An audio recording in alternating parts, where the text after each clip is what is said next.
안녕하세요. 오늘도 사연살롱을 찾아주셔서 감사합니다. 저는 파혼 후 이젠 씩씩하게 혼자 열심히 살고 있는 30대 여자입니다. 파혼한 지는 1년 조금 안 됐고요. 지금은 정신이 번쩍 들어 남자 보기를 돌같이 생각하고 제 일에만 집중하고 있어요.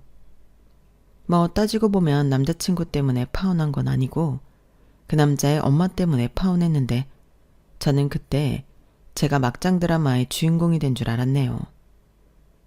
여기 사연을 듣다 보면 이상한 시어머니가 진짜 많던데 설마 하는 마음도 솔직히 있었거든요.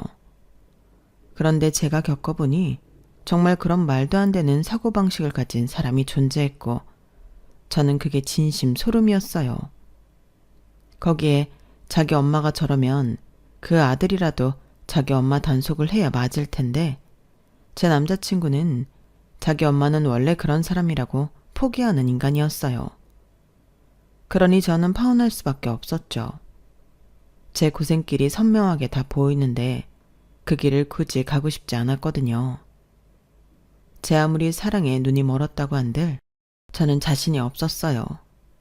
아마 장담하건대 제가 그 집에 예정대로 시집을 갔다면 두고두고 그 사람들의 ATM 기기가 됐을 거거든요. 그리고 그때 알았죠.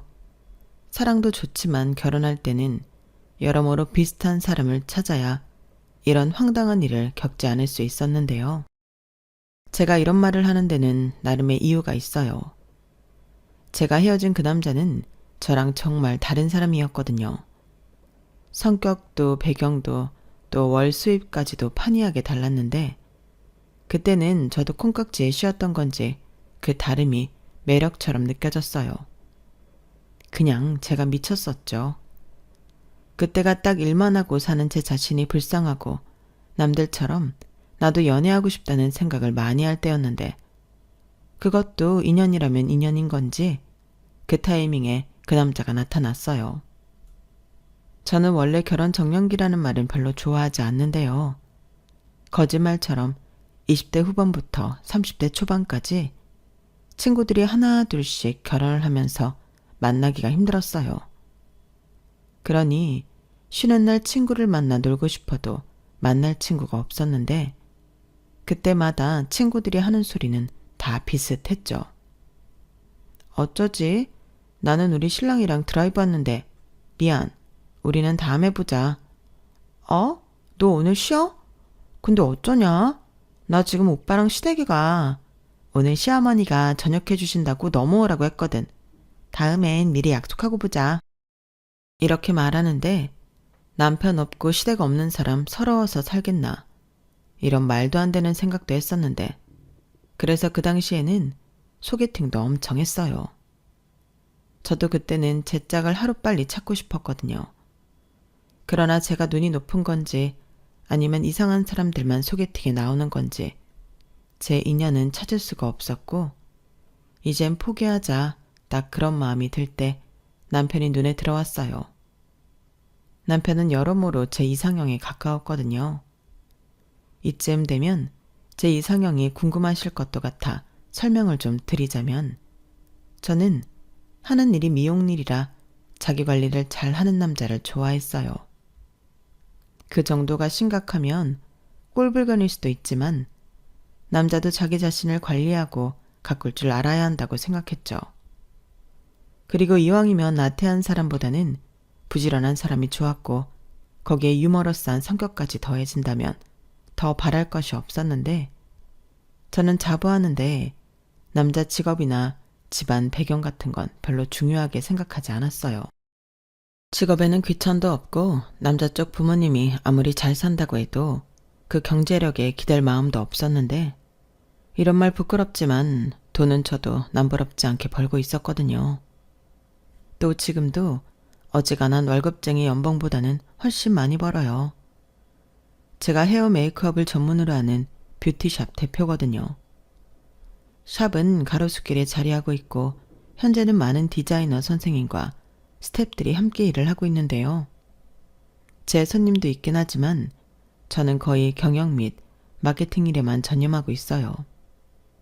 감사하게도 저희 가게 손님은 늘 풀이라 예약하고 기본 2달은 기다리셔야 하는데 중간에 캔슬이 나면 넣어드리기도 하지만 워낙 오시는 분들이 쭉 오시는 거라 그 덕을 많이 보고 있어요. 사실 저도 현장에서 일을 하는 걸 좋아해서 오랫동안 상당수 일을 저 혼자 다 했었거든요. 하지만 결국 그렇게 욕심을 내니 아무리 젊다고 해도 탈이 났었는데 그렇다 보니 현장 일을 줄이게 되었어요.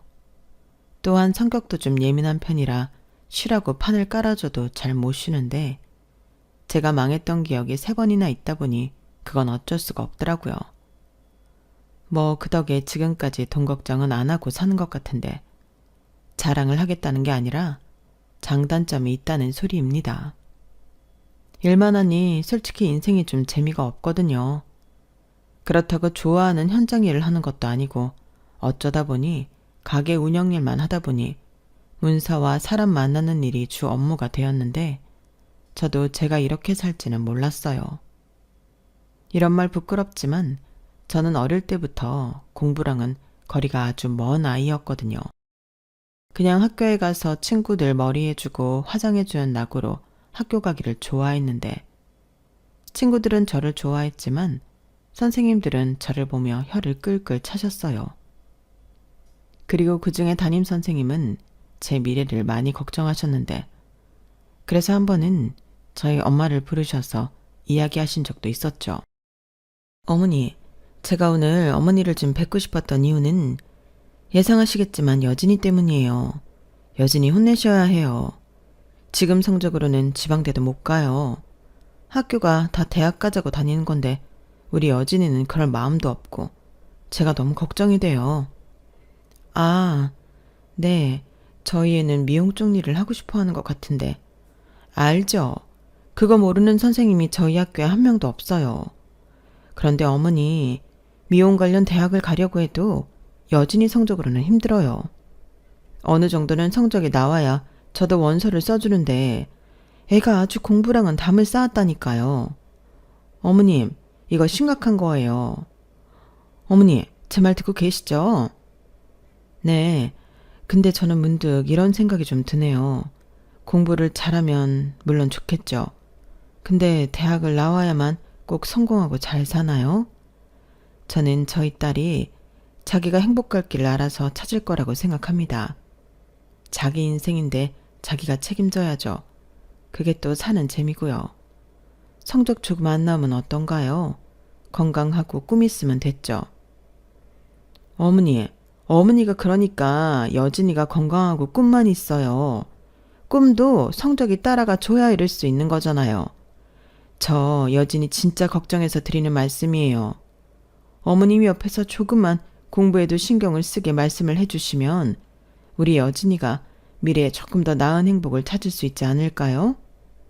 들어보니 오빠는 아주 공부를 잘했다고 하던데 카이스트 다닌다면서요? 너무 아들만 생각하시는 거 아니세요? 무슨 그런 말씀을. 저는 아들도 알아서 하라고 했어요. 걔는 걔가 하고 싶은 대로 한 거고 여진이는 또 여진이대로 하고 싶은 선택을 하겠죠. 선생님, 저희 딸 걱정해 주시는 건 너무 감사한데요. 저는 싫어하는 걸 강요하고 싶진 않아요.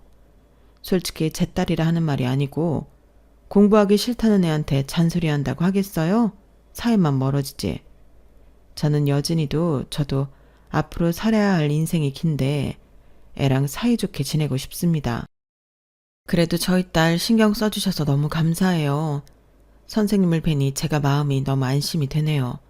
저희 애가 좋은 선생님을 만난 것 같아서요. 이렇게 저희 담임선생님은 저도 대단하지만 니네 엄마는 더 대단하다고 혀를 내두르셨어요. 솔직히 제가 생각해도 저희 부모님은 다른 부모님들과는 조금 다르거든요. 그렇다고 저희 집이 엄청 잘 살거나 그런 건 아니었는데 저희 부모님은 아무리 자식이라고 해도 자기 인생은 자기가 알아서 하는 거라고 늘 말씀하셨어요. 부모니까 필요할 때는 도와줄 수도 있지만 아무리 부모 자식 간이라고 해도 의존하고 살면 안 된다고 하셨죠. 그래서 저나 오빠는 알게 모르게 그런 부모님의 영향을 받은 것 같았는데 아무튼 그렇게 저희 엄마가 학교에 다녀가신 후로는 저는 좀 더 학교에서 자유로울 수 있었죠. 뭐 어떤 의미로는 선생님들이 포기하신 거겠지만요. 그리고 신기하게도 고3 때 저는 처음으로 학구열을 불태우고 시작했는데요. 참 희한하죠. 다른 친구들이 자기 진로 걱정을 할 때 저도 옆에서 어떻게 하면 미용일을 멋지게 할 수 있을까 고민했어요. 공부하지 않는 고3에겐 시간이 아주 많거든요. 그런데 그러다 무작정 해외에 나가서 미용 관련 공부를 하고 싶다는 생각이 들었고, 그때 찾아보다가 프랑스에서 메이크업 헤어 학교를 알게 되었는데요. 그냥 무작정 거기에 가고 싶다고 부모님에게 말했어요. 그러자 저희 부모님도 상당히 놀란 눈치였는데, 당연하죠. 갑자기 공부도 안 하고 대학도 안 가겠다는 딸이 프랑스 유학을 가겠다고 했으니 이건 뭔가 하는 그런 얼굴이었어요. 현실적으로 프랑스 학교라니 돈도 한두 푼이 아닐 것 같았고, 아마 모르긴 몰라도 저희 부모님 두 분 다 멘붕이셨을 텐데요. 그때 평생 도움 1도 안 되던 제 6살 위 오빠가 갑자기 어디서 났는지 1,000만 원이 든 통장을 제 앞에 턱 하고 던져줬어요. 저희 오빠 얘기를 잠깐 하자면, 저랑은 다르게 머리가 좋고 학교 다니면서 거의 전교 1등만 하던 괴물 같은 인간이었는데, 그래서인지 대전의 그 유명한 카이스트를 다니고 있었어요.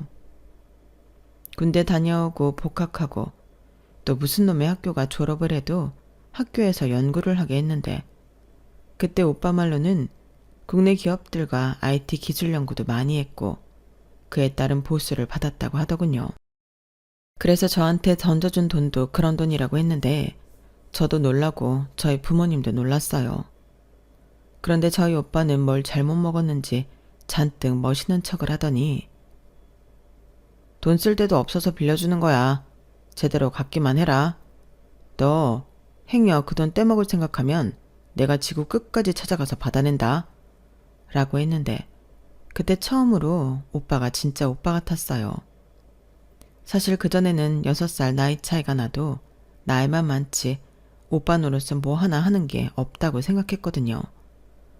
그때는 살짝 눈물도 찔끔 났던 것 같은데 그것도 잠시. 3년인가 지난 후부터 어찌나 자기 돈 갚으라고 닥달을 하던지 그 돈부터 갚아주고 감동도 없어졌네요. 그래도 그렇게 오빠가 준 돈으로 저는 20살에 나름의 유학을 떠났어요. 말이 1,000만 원이지 학비에 방세에 생활비에 1,000만 원 쓰는 건 우스웠는데, 그 뒤엔 저도 아르바이트도 하고 부모님이 보내주는 돈으로 생활하며 살았죠. 일단 말이 통하지 않으니 어려움도 많았는데, 사실 프랑스 오기 전에 속성으로 불어를 배우긴 했거든요. 하지만 제가 워낙에 공부를 안 했단 말이라 오늘 배웠는데 내일이 되면 까먹는 일이 부지기수였고, 출국 전날까지 걱정이 많았는데, 확실히 프랑스에 넘어가서는 생존이 걸린 일이기에 언어가 늘긴 했어요. 저는 평소 제가 머리가 나쁘다고 생각했는데 그게 아닌 것 같더라고요. 원하는 공부를 하러 왔고 그 배경에 가족이 도움이 컸다 보니 저는 무조건 잘해야만 한다고 생각했는데 그 효과는 확실히 있었죠. 저는 그동안의 제 모습이라고 하기엔 놀라울 정도로 악으로 깡으로 프랑스 생활을 했어요. 그때 익힌 악바리 근성이 지금의 저를 만들어줬다고 해도 과언이 아닐 정도인데, 그렇게 2년의 유학을 마치고 저는 한국에 돌아왔죠. 그런데 참 이상한 경험을 하게 되었는데, 한국에 돌아와서는 또 다른 문제가 저를 기다리고 있더군요. 제가 프랑스를 다녀오긴 했지만 그게 대학은 아닌지라 저는 고졸이었고, 또래의 나이에 프랑스까지 다녀온 저를 동료 스텝은 시기하고 질투했는데 그때 조금 많이 힘들었어요. 그래도 디자이너 선생님과 원장님은 저를 깨어있는 아이로 보고 잘 해주려고 했는데 그 덕을 보기도 했죠. 그러다 20대 중후반의 나이로 접어들면서 저는 제 가게를 차리고 싶다는 생각을 하게 되었고, 겁없이 덤볐던 3번의 창업은 폭망이었는데요. 갖고 있는 건 당연히 다 까먹었고 빚까지 생겨 저는 한동안 빚 갚느라 힘든 생활을 해야만 했어요. 다행히 부모님 집에서 살았기에 먹고 자는 문제는 지장이 없었는데 솔직히 가족들 얼굴 볼 면목이 없었죠. 그러다 이번에는 좀 더 큰 모험을 하고 싶었는데 3번이나 망한 이유가 자리 때문 같은 거예요. 자본도 없고 가게세가 저렴한 자리를 찾다 보니 눈에 띄지도 않았는데 그래서 이번에는 과감하게 강남으로 가겠다는 결심을 했어요. 그러자 저희 오빠는 저게 3번 망하더니 드디어 미쳤네 라며 저를 조롱했고 이번에는 저희 부모님이 노후 자금을 털어 지원해 주셨는데 맹세코 저는 그 돈만큼은 받지 않으려 했습니다. 또 망하면 그 돈은 어떡하나 그런 생각이 들었거든요. 그런데 저희 엄마가 그러셨어요. 실패도 큰 공부야. 어차피 말려도 할 거잖아. 그럼 이 돈으로 해. 엄마랑 아빠도 충분히 상의하고 너 주는 거야. 프랑스까지 다녀왔는데 여기서 망설이면 그동안 쓴 돈이랑 시간이 너무 아깝잖니? 근데 말이야, 한 가지는 약속해줬으면 좋겠다. 이번에는 진짜 죽기 살기로 하는 거야. 그런 각오는 있어야 엄마 아빠도 믿고 이 돈을 너한테 줄 수 있지. 공치사 하는 건 좀 그렇지만 우리도 큰 결심 한 거다. 이렇게 말씀해 주셨는데 저는 성공해서 그 돈 이상으로 갚겠다고 약속했어요. 그때 뭔가 확실히 마음가짐이 달라졌죠. 그리고 감사하게도 운도 잘 따라줬는데 마침 좋은 자리에 원래도 미용실이었던 가게가 나왔더라고요. 듣자 하니 원장님이 어디 해외로 가신다고 하던데 그래서 빨리 가게를 털어야 한다고 하셨어요. 그래서 제 여건도 많이 맞춰주셨는데 젊은 사람이 배포 있어 보여 좋다며 꼭 성공하라고 덕담도 해주셨죠. 그리고 저는 그 샵에서 거의 살다시피 했어요. 그리고 어느 정도 시간이 흐르니 고정 손님이 생기고 또 리뷰를 봤다며 멀리서 저를 일부러 찾아오는 손님도 생겼는데 너무 감사하니 더 열심히 하게 되었죠. 그렇게 단골이 늘어갔고 한 번 생긴 단골은 저에게 감사하고 든든한 버팀목이 되었는데 어느 순간 지점을 지나니 예약제로 바꾸지 않으면 안 될 상황까지 오게 되었어요. 또한 저 혼자는 힘들어서 같이 일할 디자이너 선생님과 스텝을 고용하기도 했는데 오픈은 8시, 마감은 늘 밤 12시 넘게도 일을 했어요.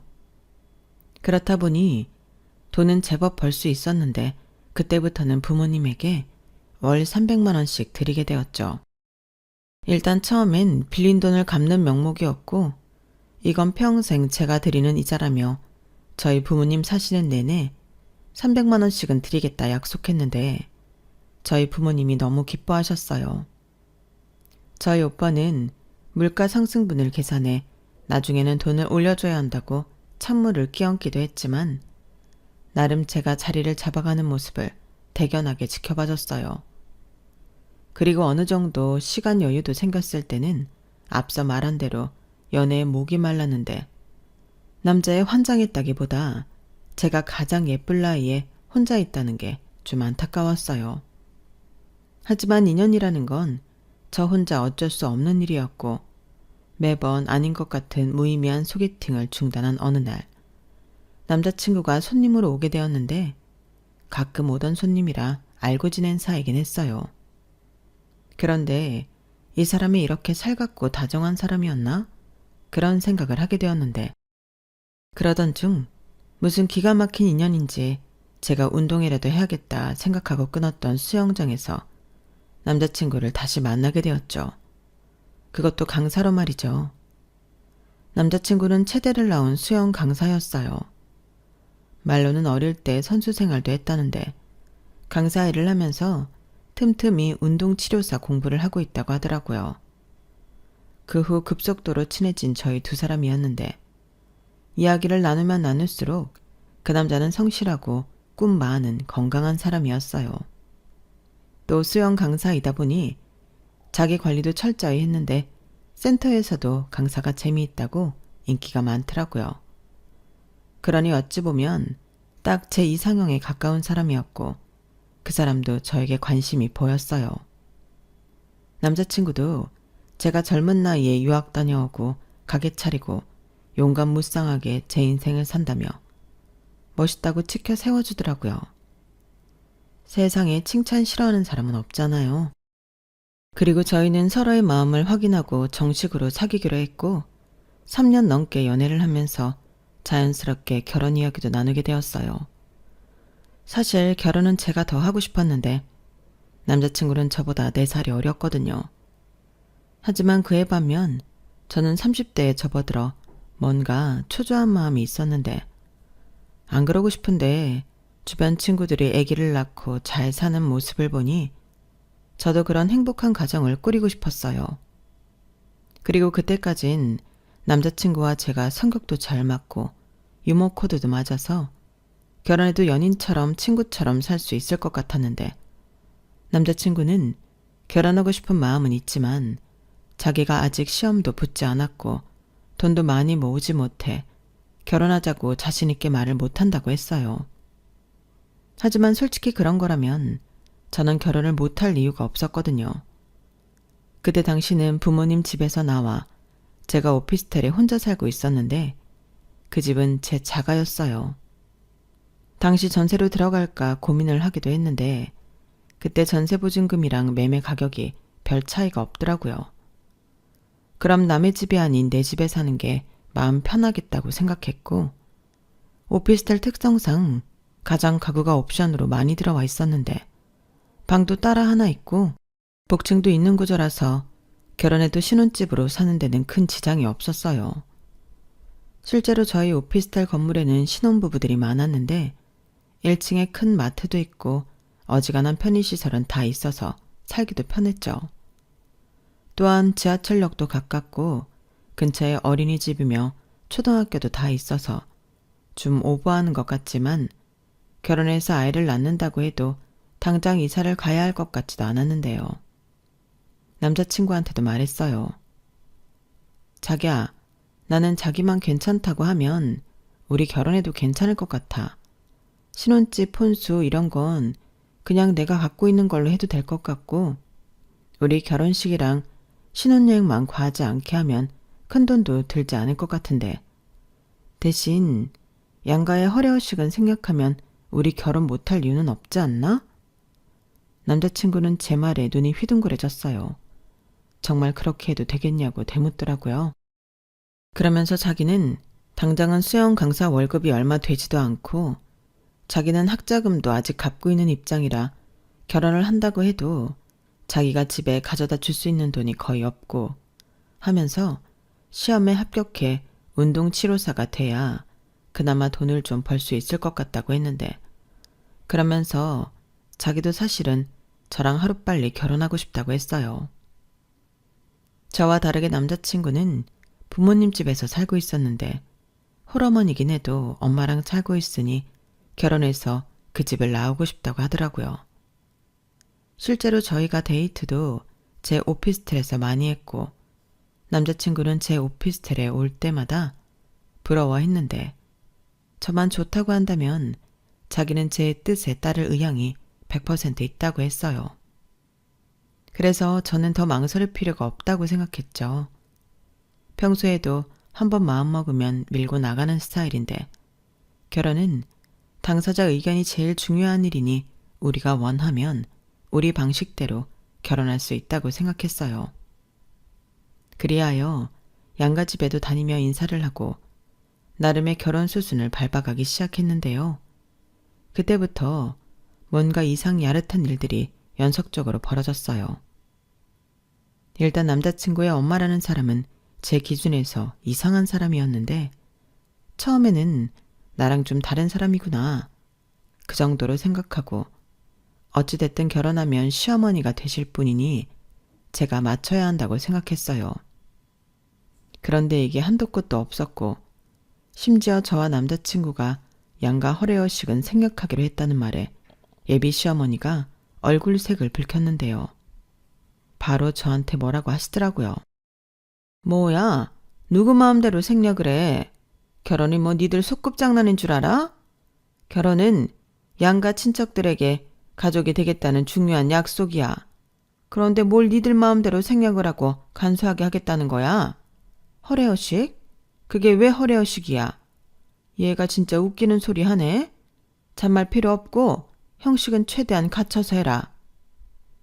어머니, 그럼 신혼집이랑 혼수도 다 갖춰서 해야 하는 건데 그 점은 괜찮으시겠어요? 저 딴에는 배려한다고 한 건데요. 얘가 또 무슨 소리를 하는 거야? 신혼집이니 혼수 같은 건 니들이 쓰는 거잖아. 그런 거야 아무렇게 해도 상관없지. 내가 말하는 건 인사, 성의 그런 거야. 가뜩이나 나이 많은 며느리 보게 생겼는데 그런 것도 안 하려고 했어? 나더러 친척들 얼굴을 어떻게 보고 다니라고. 아니 그래도 그렇게 따지면 저도 좀 서운한데요. 결혼이 결국엔 서로 균형 있게 누가 더 손해보고 그런 거 없이 하는 건데 이렇게 나오시면 제 입장에서는 너무 일방적인 것 같은데. 뭐가 일방적인 거란 말이냐? 나는 지극히 상식적인 범주에서 말을 하는 거야. 내가 친척들한테 전화 쫙 돌려놓을 테니까 다음 주부터 부지런히 인사 다녀라. 선물 사가는 거 잊지 말고 음료수나 과일 같은 싸구려 말고 정성스럽게 준비해. 우리 집안은 그런 집안이다. 엄마, 그건 또 무슨 소리야. 우리 집안이 뭐. 그리고 여진이 바빠서 시간 그렇게 자주 못 내. 아니면 아예 자리를 한번 만들어 주든가. 이놈이? 너 벌써부터 제 편 드는 거야? 니들이 뭐라고 자리를 만들어. 그리고 바쁘면 뭐? 우리가 쟤한테 다 맞춰줘야 하니? 그건 여진이 네 사정이지 우리 사정이 아니잖아. 안 그러니? 저는 순간 너무 벙졌어요. 막무가내인 것도 사실 놀라운데 저렇게 타인에 대한 배려심이 없다니. 젖은 며느리로 사는 게 쉽지 않을 것 같다는 생각이 그날 처음 들었는데 집에 돌아와서도 생각이 많아졌죠. 그래서 화풀이하고 싶은 마음은 없었지만 남자친구가 전화를 걸어도 받지 않고 생각할 시간을 좀 달라고 했는데요. 그때 남자친구는 제가 결혼 안 하겠다고 할까봐 두려웠나 봅니다. 아주 저희 집과 가게에 와서는 제 눈치를 보는데 제 마음이 영 불편하더라고요. 그리고 어차피 남자친구니까 저도 편하게 자기 어머니 원래 그러시냐? 나는 좀 당황스러웠다 하고 말을 했는데 남자친구는 한숨을 깊게 내쉬었어요. 우리 엄마 좀 그래. 그래서 내가 빨리 엄마 집에서 나가고 싶은 것도 있지. 근데 우리 막상 결혼하면 우리한테 신경도 안 쓸 거야. 우리 엄마가 원래 남의 돈 엄청 의식하고 모양새 같은 거 중요하게 생각하는 사람인데 우리가 간략하게 결혼하면 자기 체면이 빠진다고 생각하는 것 같더라고. 사실 내가 한참 꿀리는 결혼이니까 자기한테 잘 좀 하라고 미리부터 말을 하긴 했는데 아무래도 그게 역효과가 난 것 같아. 왜 엄마들은 원래 자기 자식이 더 대단하고 중요하다고 생각하잖아. 그래도 그렇지. 그렇게 물어보는 것도 아니고 일방적으로 명령하듯 얘기하는 게 어딨어? 미안해. 내가 대신 사과할게. 그리고 그냥 어른들 인사 정도는 엄마가 하라는 대로 하자. 그게 나중에 뒤탈이 없지. 특히 외가 친척들은 엄마랑 비슷한 사람들이 많아서 딴말할 수도 있거든. 애초에 그런 빌미를 만들어주지 말자. 선물은 그냥 봐서 적당한 걸로 내가 준비할게. 몰라, 뭐 못할 일은 아닌데 양가 친척들 일일이 찾아다니며 인사하는 건 아예 생각을 못한 일이라. 우리 친척들 멀리 사는 사람들 없어. 그리고 고모들은 셋이 한 동네에 모여 사니까 거기 갈 때는 어디 식당 같은 데 잡으면 되고. 그리고 아마 외가 친척집은 엄마가 같이 가자고 할 것 같긴 한데 친가 친척집은 같이 가자고 하지도 않으실 거야. 저는 사실 내키지 않았지만 가운데서 이 눈치 저 눈치 보느라 진땀을 빼고 있는 남자친구를 보고 한 번은 마음을 눌렀어요. 그리고 감정적으로 생각하지 않고 그냥 상황만 놓고 생각했을 때 양가 친척들한테 인사하는 정도는 괜찮겠다 싶기도 했는데요. 저희 아빠도 그건 안 싸둔 의견에 따르는 게 좋겠다고 하시더라고요. 그래서 좋은 게 좋은 거라고 인사 정도는 시간을 내서 하루에 2탕씩 뛰더라도 해보자고 생각하고 넘겼는데 여기서도 문제는 있더군요. 아니, 제가 착각했더라고요. 저는 친척들 집에 찾아가 인사하라는 소리가 양가 전체를 두고 말을 한 건 줄 알았는데 그게 아니었어요. 그걸 알았을 때는 남자친구의 막내 이모, 그러니까 예비 시어머니의 막내 동생과 점심 겸 인사를 하고 있을 때였는데 외삼촌한테 연락이 왔거든요. 저희 엄마가 애들 인사 가게 언제 시간을 내라고 언지를 들었다며 한 달짜리 출장이 잡혀 있어 보려면 최대한 빨리 보자고 하셨는데 심지어 오늘 저녁도 괜찮다고 하셨어요. 평소 저는 외삼촌이랑 잘 지내고 있었기에 외삼촌의 말이 반가웠는데 마침 점심 식사는 이모님이랑 했으니 저녁은 저희 외삼촌이랑 해도 될 것 같았어요. 그래서 작게 남자친구에게 얘기를 했고 남자친구가 좋다고 했는데 그걸 들으신 예비 시어머니가 인상을 팍 쓰며 차가운 목소리로 저한테 이렇게 말씀하셨어요. 뭐야? 지금 니들 하는 말 그게 뭐니? 지금 어딜 간다고? 아, 저희 외삼촌이 한 달짜리 출장을 가신다고 인사 올 거면 최대한 빨리 보자고 해서요. 그래서 마침 오늘도 된다고 하니까 이따가 저녁에 가려고요. 나 참 기가 막혀서 니네 외삼촌한테 인사를 간다고? 아니, 내가 우리 쪽 친척들 인사 돌라고 했더니 그걸 니네 쪽도 하겠다는 거야? 네? 그게 무슨... 그럼 인사를 강우 씨네 친척들께만 돌라는 말씀이셨어요? 당연하지. 너 우리 집에 시집 오는 거 아니니? 그러니까 네가 새 사람으로서 집안 어른들께 인사 다니는 거잖아. 그런데 니네 친척들이 우리 아들을 뭘 얼마나 본다고 일일이 인사를 시켜? 장인장모 될 사람한테 인사했으면 된 거지. 그리고 결혼하기로 마음먹은 그 순간부터 너는 마음가짐부터 고쳐 먹어야 하는 거야. 어떻게 친정 식구들을 다 챙기려고 들어감이? 아, 언니 그만해. 요즘 애들은 그렇게 하면 안 돼. 얘 표정 보니 많이 놀랐네. 표정 풀어. 우리 언니가 좀 고지식해서 그래. 언니, 그러다 강우 장가 못 보낸다. 요즘 세상에 하려면 양가 똑같이 하는 거야. 우리 쪽 인사 돌았으면 저쪽도 인사 돌아야지. 언니도 참. 그런 게 어딨어. 결혼하면 출가 외인인데. 아이고, 그래서 언니는 출가 외인인데 지금 날 만나고 있네? 친정동생을? 야, 나는 지금 남편이 없잖아. 그리고 여기서 네가 그렇게 말하면 내 체면이 뭐가 되니? 뭘 모르는 소리 하네. 내가 지금 언니 구해준 거야. 제 표정 봐. 저는 솔직히 그 순간에 표정 관리가 안 된 게 사실이었어요.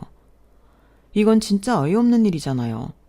게다가 결혼하고 친정 식구들 다 챙기려고 하냐면서 감히라고 표현한 것도 크게 걸렸는데 아무리 봐도 예비 시어머니는 당신이 뭘 잘못하신지 모르는 것 같더라고요. 그리고 그뿐만이 아니라 제가 외부에서 일을 하고 있을 때도 연락도 없이 저희 샵에 오셔서 자기 머리를 해달라고 난동을 피우신 적이 있었는데 그때도 저희 스태프한테 여기 사장이 내 며느리 되래야. 그럼 내가 사장 가족인데 이렇게 함부로 해도 되는 건가? 아가씨 이름이 뭐야? 아가씨 내일 당장 잘리고 싶어? 나더러 예약을 하고 오라고? 이게 말이야 방구야. 이렇게 말씀하셨다고 해서 충격에 빠졌어요. 제가 CCTV까지 다 챙겨봤는데 직원들 보기 쪽팔리더라고요. 그래서 남자친구한테 그 영상을 보내주고 나는 도저히 이 결혼을 못하겠다 통보했는데 그때 남자친구가 자기 엄마한테 아들이랑 영 끊고 싶냐고 강하게 따졌다고 했어요. 하지만 저는 다시는 안 그러신다는 직접적인 약속이 없으면 믿을 수 없다고 했고 이제부터 일방적인 갑질하시면 그 순간부터 결혼은 꿈도 꾸지 말라고 했어요. 그러자 자기 엄마한테 정말로 이번에는 제대로 따진 게 맞는 건지 시어머니가 저를 찾아와 지난번 일은 미안했다고 사과를 하셨는데 자기도 처음엔 그럴 생각은 아니었다며 자기는 갑질 같은 걸 하는 사람이 절대 아니라고 믿어달라고 하셨어요.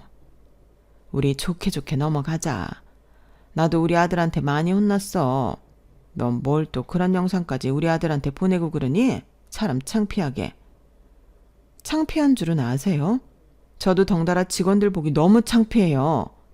아니, 네가 사장인데 직원 눈치를 왜 봐? 나는 그게 더 이상하다 얘. 요즘 그런 생각으로 직원 쓰면 큰일 나는 세상이거든요. 그리고 그 친구들이 제 하수인이에요? 제 식구들이죠? 아이고, 알았어. 1절만 해. 내가 알겠다고 미안하다고 여기까지 와서 사과하잖아. 우리 아들이 너랑 결혼 못하면 엄마랑도 연 끊고 산다고 난리도 아니었다. 아니, 우리 아들을 어떻게 구워 삶았길래 그래? 너는 고졸이고 나이도 많잖아. 따지고 보면 지도 손해보면서 하는 결혼인데. 어머니, 정말 그렇게 생각하세요? 그럼 저는 뭐 대단히 득을 보고 하는 결혼이라고 말씀하시는 거예요? 저 이런 말까진 하고 싶지 않지만 강우 씨 지금 벌이가. 아, 알겠다. 너는 무슨 그런 얘기까지 하고 그러니? 그리고 걔가 수영 강사 그것만 할 애가 아니야. 운동치료사 그거 되면 의사나 다름없지. 너도 우리 아들 미래 보고 괜찮다고 생각하지 않았어? 그렇게 생각하면 강우 씨가 제 돈 보고 결혼한다고 해도 틀린 말이 아니죠. 뭐야? 더는 말을 해도. 알았다. 내가 너를 어떻게 이기니? 아주 벌써부터 며느리 무서워서 무슨 말을 못하겠네 그래. 네가 하라는 말이 다 옳다. 됐니? 결국엔 네가 하고 싶은 대로 다 하고 있잖아. 뛰는 시어머니 위에 나는 며느리 있다고 하더니 그게 너다. 저는 예비 시어머니가 사과를 하러 찾아왔음에도 솔직히 내키지 않았어요. 남자친구는 제가 원하는 대로 했으니 됐지 않냐고 했지만 저런 사람을 시어머니라고 옆에 두고 볼 생각을 하니 너무 끔찍하더라고요. 지금 당장은 어쩔 수 없이 사과를 했다고 치지만 딱 보아하니 진짜 미안해서 하는 사과도 아닌 것 같고 사람은 고쳐 쓰는 거 아니라고 했는데 예비 시어머니라는 사람의 인성이 크게 바뀔 것 같지 않았어요. 그래서 그때부터는 단단히 씌었던 콩깍지도 벗겨지는지 결혼하고 싶지 않다는 생각이 들었는데 남자친구는 뭐가 문제냐며 조급해했어요. 그런데 있죠. 그 모습을 보는데 어째 남자친구 얼굴에서 예비 시어머니 얼굴이 보이는 거예요. 물론 핏줄이니까 닮은 게 당연하지만 그런 외관상의 문제가 아니었죠. 그래서 나는 좀 시간을 갖고 싶다고 진지하게 말했는데 남자친구가 갑자기 저한테 매달리며 그러는 겁니다. 우리 엄마 때문인 거지. 알겠어. 내가 자기랑 결혼하면 우리 엄마 자기한테 얼씬도 못하게 중간 역할 나무지게 잘할게. 우리 사랑하잖아. 근데 우리 엄마 싫다고 나랑 결혼 안 한다고? 그게 말이 돼? 그래, 나도 우리 엄마 버거운 거 완전 이해해. 근데 말이야, 평생 저러고 산 사람을 어떻게 바꿔? 그냥 원래 그런 사람이라고. 이해해달라는 거 아니고 그냥 그렇구나 하고 넘기면 되는데 그게 어렵나? 이렇게 말하는데 그나마 있던 연민의 정도 뚝 떨어졌어요. 물론 결혼이란 게 당사자 감정이 제일 중요한 건 맞는데 그렇다고 다른 사람도 아닌 시어머니 문제를 간과하다 후회하고 싶진 않았어요. 왠지 이대로 결혼하면 두고두고 지금을 후회할 것만 같았는데 여기서 끝난 일이었다면 이렇게 사연도 보내지 않았죠. 더 기가 막힌 건 그 다음이었거든요. 저는 이미 파혼하기로 마음을 굳혔는데 남자친구는 자기 잘못도 아니고 절대 저랑 파혼할 수 없다고 저한테 매달렸어요. 자기가 자기 엄마랑 촬영까지 끊겠다고 했는데 뭐가 문제냐고 나중에 화를 내더라고요. 사람이 하나를 보면 열을 안다고 남자친구의 그런 의외의 면을 보니 이 결혼은 절대 하면 안 되겠다는 생각이 들었죠. 그 이후부터는 어떡하든 이 남자, 아니 이 집 구석과 헤어질 생각뿐이었는데 그런 제 마음도 모르고 그 남자의 엄마는 결정적인 한 방을 날리셨어요. 제가 전에 남자친구와 한참 좋을 때 부모님의 도움으로 샵을 열게 되었고 그 고마운 마음을 매달 300만 원으로 보답하고 있다고 말을 한 적이 있는데 그 아주머니가 그 사실을 알고 있더라고요. 사실 이건 결혼을 하던 안 하던 상관없이 제가 벌어들이는 돈이라 아무 문제가 없는 일이었는데 그 아주머니는 자기 아들한테 파혼 얘기를 들으신 건지 못 들으신 건지 무턱대고 저에게 만나자고 찾아와 이렇게 따지셨어요. 내가 우리 아들한테 들었는데 너 매달 네 부모한테 300만 원씩 보낸다는 게 정말이니? 네, 그게 무슨 문제가 있죠? 제가 벌어서 드리는 돈인데 이거 진짜 큰일 나래네. 너는 벌써부터 친정에 돈을 퍼줄 생각인 거야? 네가 번 돈이니까 상관없다? 그러니 결혼 후에도 똑같이 300만 원씩이나 보내겠단 소리야? 네, 제가 같은 소리를 몇 번이나 해요. 그리고 못 들으셨나 본데 내가 뭘? 너는 고졸이라 그런 거니? 왜 그렇게 생각이 짧아? 결혼이라는 건 시집을 오는 거라고 내가 말했잖아. 그 소리가 뭐겠니? 시집을 온 순간 너는 우리 집안에 올인해야 한다는 소리야. 어디서 네가 번 돈이라고 친정에 빼돌릴 생각을 해? 네가 번 돈도 우리 돈이지? 저는 듣고도 제 귀를 의심했어요. 게다가 어차피 그 집구석에 시집갈 마음도 없었지만 저런 생각을 갖고 있는 사람을 실제로 보다니 놀랄 노짜였는데 어디 저 아줌마가 무슨 헛소리를 더 할까 궁금해져서 저는 그냥 가만히 있었어요. 아, 혹시 몰라 핸드폰을 꺼내 슬쩍 음성 녹음을 했는데요. 나중에 남자친구 떨궈내는데 사용할 생각이었죠. 그런데 이 아주머니는 제가 가만히 있자 더 기세가 올랐는데 앞으로 제가 얼마를 벌던 자기가 제 수익 관리를 하겠다 선언하더군요. 원래 돈 관리는 집안의 어른이 하는 거다. 네가 나이도 어린데 뭘 알겠니? 그러니 겁도 없이 친정 부모님한테 그런 큰 돈을 턱턱 주고 있었겠지. 니네 부모도 그래. 그걸 준다고 덥석 받는다니? 염치도 없다. 이러셨는데 그 순간 저는 어디 거울이 있으면 보여드리고 싶었어요. 염치 없는 사람이 누군데 저런 말을 하고 있는 건지 황당했거든요. 게다가 자기 아들이 번 돈도 아닌데 제 돈을 관리하겠다니 기도 차지 않았는데요. 순간 저도 모르게 코웃음이 나왔죠. 그러자 그 아주머니는 가뜩이나 들린 코를 더 벌른거리며 너 웃었니? 내가 말하는 게 웃겨? 라고 광분하셨고 저는 최대한 침착한 말투로 도대체 불만이 뭔지 빙빙 돌리지 말고 다시 말씀해 보시라고 했어요. 그러자 그 아주머니는 옳거니 하고 무슨 기회라도 잡은 듯 술술술 말을 하기 시작했는데 그때 저는 이건 파혼하지 않으면 끝장이라고 생각했어요. 그 아주머니가 뭐라고 한 줄 아세요? 나는 말이다. 내 아들이 어디 부족한 게 아닌데 네 앞에서 벌벌벌 하는 게 너무 꼴보기 싫어. 우리 아들도 운동치료사 되면 번듯한 직장도 생기고 대졸의 인물도 번듯해서 잘나고 어린 아가씨들이 줄을 설 텐데 네가 이렇게 채가는 게 너무 약올라. 지가 돈 좀 번다고 어찌나 유세를 떠는지. 우리 아들도 벌써 네 눈밖에 날까봐 전전긍긍 하잖아.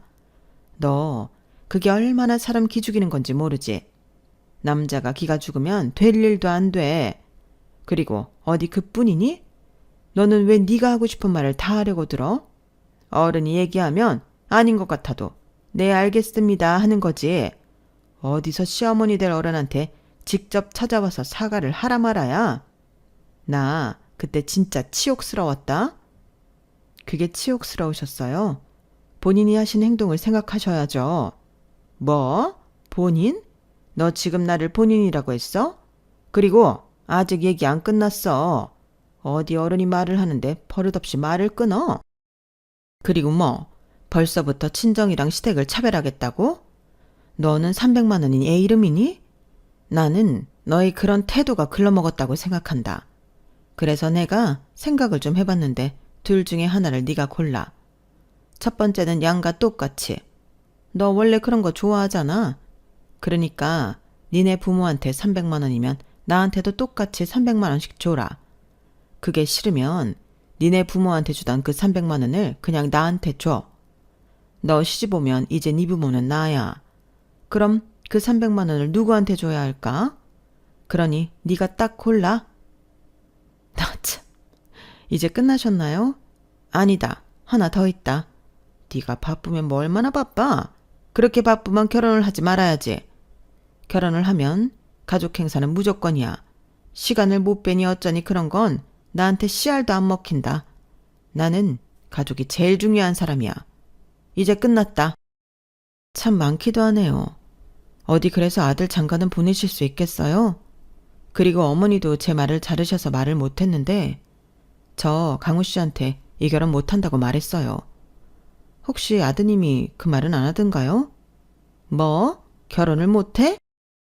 방금 그러셨잖아요. 바쁘면 결혼을 하지 말아야 한다면서요. 저 진짜 바쁜 거 맞거든요.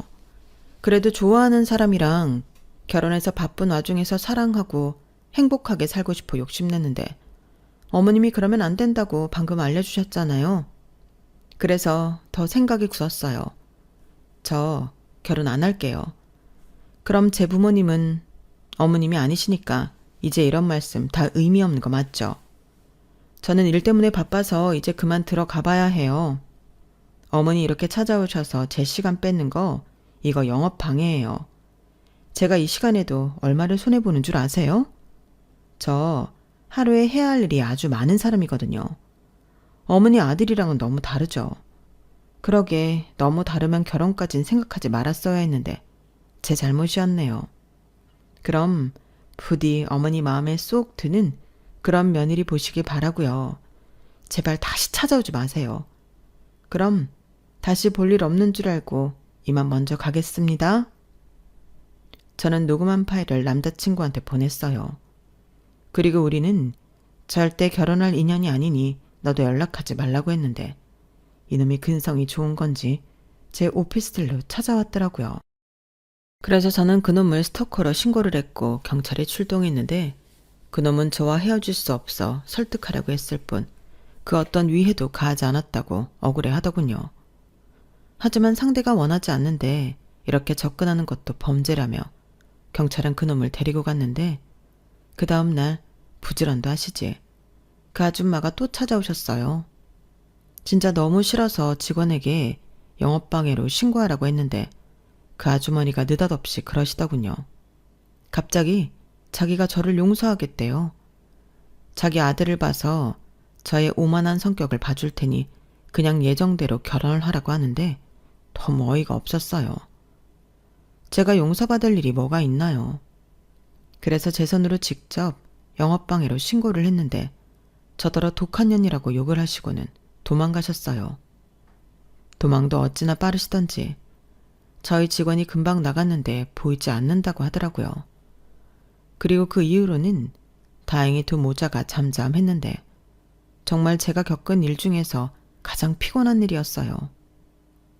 확실히 경찰에 신고하고 공권력을 이용하니 떨궈져 나가더라고요.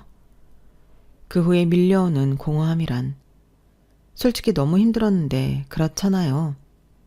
사랑해서 내가 손해보는 걸 알면서도 하려고 했던 결혼이었는데 이렇게 끝나다니 너무 허무했어요. 어쩌면 결혼 자체를 너무 쉽게 생각한 제 문제일 수도 있는데 제가 정말 오만했는지도 모르겠습니다. 남자친구보다 제가 나이는 좀 많았어도 여러모로 조건이 낮기 때문에 남자친구도 그렇고 남자친구 집에서도 저를 좋아할 거라고 생각했거든요. 그런데 오히려 저를 보고 옳았구나, 잘 걸렸다 하며 자기 이익을 챙기려 하다니 그 점이 너무 놀라웠고 특히 마지막에 저희 부모님 드리는 돈 가지고 왈가왈부하는 모습에서 진짜 많이 당황했어요. 정말 저런 생각을 가진 사람이 있다는 게 신기했죠. 그리고 아마 모르긴 몰라도 그 아줌마는 어떤 며느리를 보던 그 등에 빨대를 꽂고도 남을 사람이었는데 부디 그놈 좋다고 결혼까지 생각하는 그런 여자가 두 번 다시 없길 바랄 뿐이에요. 이렇게 말하면 그런 생각을 가졌던 제 자신이 너무 부끄러운데 제가 뭐 이럴 줄 알았나요? 그리고 그런 엄마한테서 자란 그 남자를 보니 그 남자도 결국엔 제 덕을 보고 싶었던 것이 아니었나 새삼 느꼈고 그런 생각이 들면서 저는 두고두고 파혼을 하길 잘했다 생각하게 되었어요. 솔직히 저희 부모님은 상견례 전에 이런 일이 있었기 때문에 이 난리를 다 보진 않으셨는데 너무 다행이죠. 그 꼴까지 보게 했다면 제가 저희 가족 보기 얼마나 민망했겠어요. 그래서 아무것도 모르는 저희 엄마는 물 건너간 딸의 결혼에 아쉬워하며 그 친구 인상은 나쁘지 않았는데 정말 별로였어? 이렇게 물어보시곤 하셨는데 저는 그냥 인연이 아닌 것 같다고 말했네요. 처음에는 미주알, 고주알 다 이야기할까 그런 생각도 했었는데 그럼 저희 엄마 속만 상할 것이 뻔하잖아요. 그리고 어쩌다 그런 놈을 만나 그런 옆에 내랑 엮였냐고 잔소리를 할 수도 있는데 때론 모르는 게 약이라고 생각하며 그 일엔 평생 묻을 생각입니다. 그래서 그냥 결혼하려고 보니 여러모로 의견 차이가 있고 또 그게 좁혀지지 않아 헤어졌다고 말했어요. 그리고 현재는 정신 바짝 차리고 다시 제 일에만 집중하며 지내고 있는데요. 그때 못해서 미뤄뒀던 일을 지금까지 하고 있죠. 다행히 일이 많아 우울할 틈은 없이 지내는데 그래도 잠들기 전 가끔은 저도 모르게 생각에 잠기더라고요. 뭐가 문제였나? 나는 어쩌다 그런 놈을 좋아했나? 참 의미도 없는 생각을 한동안 많이 했었는데 지금은 더 좋은 인연을 만나려고 시행착오를 겪었다고 생각하기로 했어요. 또 이젠 가지 않지만 수영에서 만났던 사람들에게 들은 바로는 그 남자도 결국엔 강사 일을 그만두게 되었는데 저랑 헤어지고 다른 회원이랑 불미스러운 스캔들이 있었다 하더군요. 뭐 상황은 모르겠지만 그 아줌마까지 센터에 가서 난리를 치고 오는 통에 그 남자는 다른 센터도 못 갈 판이라고 했는데 참 가지가지 한다는 생각이 들더군요. 지금 생각해보면 말이 운동치료사 준비를 하는 거지 열심히 하는 것 같지도 않고 그 인생도 그냥 말뿐인 거품이었던 것 같아요.